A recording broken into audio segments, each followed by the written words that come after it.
제14호 태풍 찬투가 빠른 속도로 제주 남쪽 해상을 지나 일본 쪽으로 향하고 있습니다. 이 시각 제주도에 가장 가깝게 붙어서 이동하고 있습니다. 제주도와 부산 등 남해안 일대에도 태풍 특보가 확대됐습니다. 방기성 K웨더 예보센터장 자리 함께했습니다.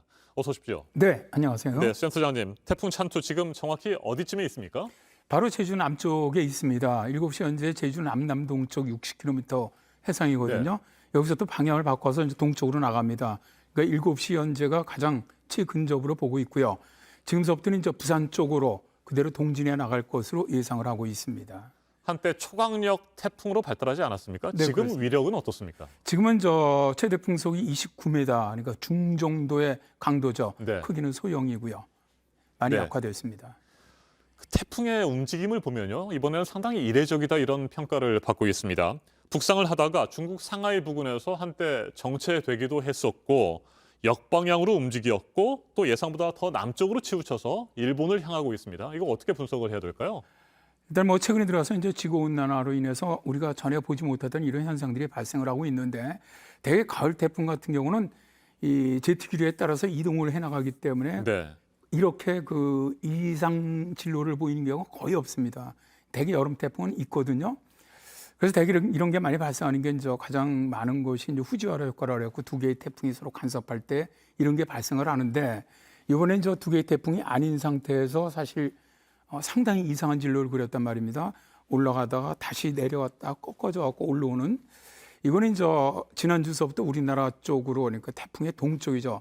동쪽으로 지상서부터 상층까지 상당히 강한 고기압이 버티고 있었습니다. 그러니까 블락킹을 해준 거죠. 못 들어오게. 그러니까 태풍 자체가 필리핀 동쪽에서 이 타이완을 거쳐서 올라오면 상하이 쪽으로 올라오면서 원래 25도나 30도 올라오면은 동진을 해야 되거든요. 방향을 바꿔야 되는데 바꾸질 못한 게 동쪽에서 막아주는 블로킹 벽에 막힌 겁니다.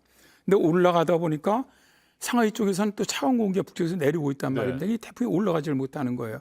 그러니까 가지도 못하고 동쪽으로 나오지도 못하니까 이게 이 자체에서 계속 좀 이상한 진로를 그린 거죠. 이틀 동안. 그러다가 이 상층 이 블로킹된 그 고기압 자체가 어제 저녁부터 빠지기 시작했습니다. 동쪽으로. 네. 빠지니까 그 후면은 상층 기압골이 들어오거든요. 기압골과 관련된 제트 기류가 따라 내려오니까 당연히 그때서부터는 동쪽으로 어제 저녁부터 움직이기 시작을 하면서 통상적으로 그대로 빠져나가는 형태로 바뀐 것이죠. 네, 중심 부근에서 초속 29m의 강풍이 불고 있는 것도 우려스럽지만 비를 굉장히 많이 뿌리고 있습니다. 특히 한라산 일대 1,100mm의 비가 최근 닷새 동안에 쏟아졌습니다. 네, 이 태풍의 직접적인 영향보다는 간접적인 영향으로 한 600mm 이상 내렸고요. 네.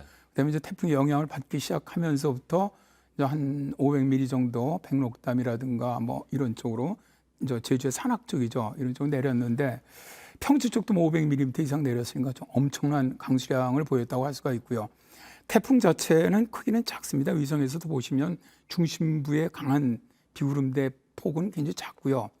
그렇지만 일단 그 주위에 퍼져 있는 비구름대 세력도 약하지가 않기 때문에 지금 호남 내륙 쪽에 들어와 있는 것도 시간당 한 30mm 내리는 곳도 있습니다. 그래서 어느 쪽에 이 효율이 바르면 태풍은 일정하게 비가 오는 곳이 아니고 한 차례 이렇게 웨이브가 들어오는 지역에 비가 많이 내리기 때문에 그럴 때는 비가 상당히 많이 내릴 수가 있습니다. 그래서 태풍이 완전히 지나가기 전까지는 바람이라든가 뭐 이런 여기에 대한 대비는 계속 해야 할 것으로 보고 있습니다. 네, 비교적 빠른 속도로 대한 해협을 거쳐서 일본 쪽으로 향하게 될 텐데 언제까지 주의를 해야 됩니까? 일단 오늘 밤 9시 정도면은 거의 부산 동쪽, 멀리 동쪽으로 빠져갖고 일본 혼슈의 서쪽 육지 쪽으로 거의 상륙할 것으로 보고 있습니다. 그러니까 일단 이동을 해나가다 보면 지금까지는 거의 이동하는 사이에 우리 태풍의 세력이 약화되지 않습니다. 지금 해상 쪽의 해수 온도도 높고 그렇기 때문에. 그렇지만 부산 정도 넘어가면 그때부터는 규슈라든가 혼슈에 태풍이 부딪히기 때문에 급격히 약화될 것으로 보고 있고요. 현재도 내일 새벽이면 온대성 저기압으로 약화될 것으로 보고 있기 때문에 오늘 밤까지만 특히 제일 늦게 회복되는 경남 동해안 지역하고 주로 부산 인근 지역들은 오늘 밤 늦게까지는 계속 주의해야 할 것으로 보고 있습니다. 네, 올가을 추가 태풍은 어떻게 예상하고 계세요? 지금 또 15호가 만들어졌다거나 그런 상황은 아닙니까? 일단 만들어졌는데 이번 15호 만들어지는 건 우리 쪽으로 오지는 않을 것 같고요. 다만 이제 16호가 만들어지면 어떨 것이냐인데 사실 이건 어렵습니다. 어려운데 문제는 뭐냐면은 북태평양 고기압 축 자체가 이번에 태풍이 빠져나가는데도 계속 우리나라 근처로 버티고 있습니다. 그러니까 예년 가을하고 틀립니다. 이럴 경우는 태풍이 만일 다시 하나가 만들어진다면 10월 태풍도 가능성이 있다는 것이죠. 그러니까 2013년, 14년에 이제 우리가 10월 태풍도 경험을 했었는데 그럴 가능성이 전혀 없다고 말씀을 드리긴 좀 어렵고요. 현재 기압 배치라면은 10월 태풍 가능성도 하나 정도는 10월까지 사이에 가능성이 있다라고 봅니다. 알겠습니다. 추가적으로 태풍이 하나 정도 더 한반도에 영향을 미칠 수 있으니까 대비를 해야 되겠고요. 14호 태풍 찬투는 오늘 밤까지는 비바람 피해에 대해서 주의를 하고 주변을 좀 잘 살펴야 될 것 같습니다.